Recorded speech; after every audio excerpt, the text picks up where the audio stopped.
America के हमले उस वक्त हो रहे हैं जब ट्रंप ईरान के साथ बातचीत और डील वाले दावे कर रहे हैं।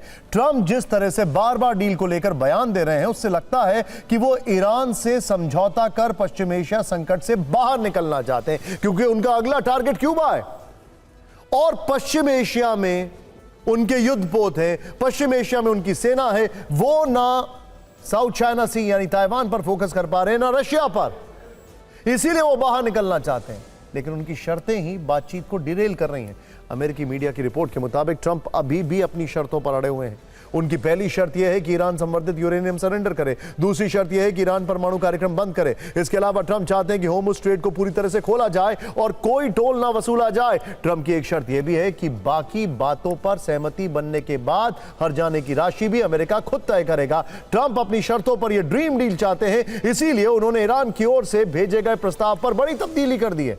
लेकिन दूसरी तरफ ईरान के इरादे बदलने वाले नहीं दिखते हैं और साफ दिखाई दे रहा है कि अब supreme leader Mojtaba Khamenei action में आ चुके हैं, वो ठीक हो चुके हैं। इसीलिए ईरान अपनी शर्तें और कड़ी करता जा रहा है। ईरानी राष्ट्रीय सुरक्षा समिति के सदस्य इस्माइल कोसारी का दावा है कि परमाणु कार्यक्रम के मुद्दा अमेरिकी वार्ता में शामिल है ही नहीं। ईरान इस पर कोई बातचीत नहीं करेगा। कोसारी ने ट्रंप के बयानों को भी झूठा बताया। हालात चिंताजनक है। अमेरिका के लिए भी मुसीबत यह भी है कि ईरान झुकने को तैयार नहीं। युद्ध में जाने के लिए सैन्य तैयारी भी जबरदस्त कर रहा है। अमेरिका और इजराइल को परेशान करने वाला डेवलपमेंट यह है कि ईरान ने अमेरिकी हमले के दौरान दबे हुए अंडरग्राउंड मिसाइल ठिकानों को फिर से चालू कर दिया है, यानी कि वो जो साइलोस थे उनको एक्टिवेट कर दिया है। ईरान की ऐसी 18 अंडरग्राउंड मिसाइल साइट्स हैं जो अब फिर से ऑपरेशनल हैं। इन सभी साइट्स तक पहुंचने के लिए 69 एंट्री गेट्स में से ईरान ने 50 सुरंगी रास्तों को फिर से खोल दिया है। सैटेलाइट इमेज में साफ दिखाई दे रहा है कि होर्मुज़ स्ट्रेट के पास 33 मिसाइल साइट में से 30 पूरी तरह एक्टिव हैं। ज़्यादातर लॉन्चर्स की भी मरम्मत हो चुकी है। देज फुल मिसाइल बेस के 5 में से 4 लॉन्चर एक्टिव हैं। इसके अलावा रिपोर्ट यह भी है कि ईरान ने मलबों से करीब 1000 से अधिक मिसाइलें सुरक्षित बरामद भी कर ली हैं। अमेरिका ने 40 दिनों तक चले युद्ध में ईरान में 13,500 हमले करने की बात कही थी। ईरान ने वहीं एक ऐसा घातक हथियार दुनिया को दिखाया है जो समुद्री जंग में गेम चेंजर हो सकता है, अमेरिका की चिंता को बढ़ा सकता है।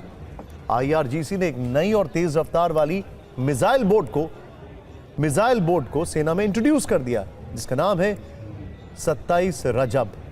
इसे हाल ही में तेहरान के इनकलाब चौक पर आयोजित एक सार्वजनिक समारोह में पेश किया गया है। इस बोट को लंबी दूरी तक मार करने की क्षमता के साथ डिजाइन किया गया है। ईरानी मीडिया की रिपोर्ट के मुताबिक 27 रजब बोट 100 नॉट यानी लगभग 185 किलोमीटर प्रति घंटे की स्पीड से चल सकती है। 2 समुद्री क्रूज मिसाइलें इससे लॉन्च हो सकती हैं और इस बोट की मारक क्षमता 700 किलोमीटर।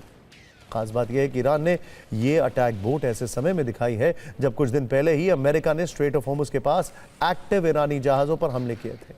इन सारी बातों से लगता है कि खाड़ी को महायुद्ध की आग में झोंकने की तैयारी दोनों तरफ से है। वैसे शाम को एक और बड़ा डेवलपमेंट हुआ है। ईरान के सरकारी मीडिया तंसीब के अनुसार लेबनान में इजरायली अटैक के विरोध में ईरान की नेगोशिएटिंग टीम ने अमेरिका के साथ मध्यस्थ के जरिए बातचीत और संदेशों के आदान प्रदान को तत्काल प्रभाव से रोक दिया। ईरान का कहना है कि जब तक इजराइल लेबनान और गाजा में अपने आक्रमण बंद नहीं करेगा और लेबनान के कब्जे वाले क्षेत्रों से पूरी तरह पीछे नहीं हटता है, तब तक अमेरिका से कोई बातचीत नहीं होगी।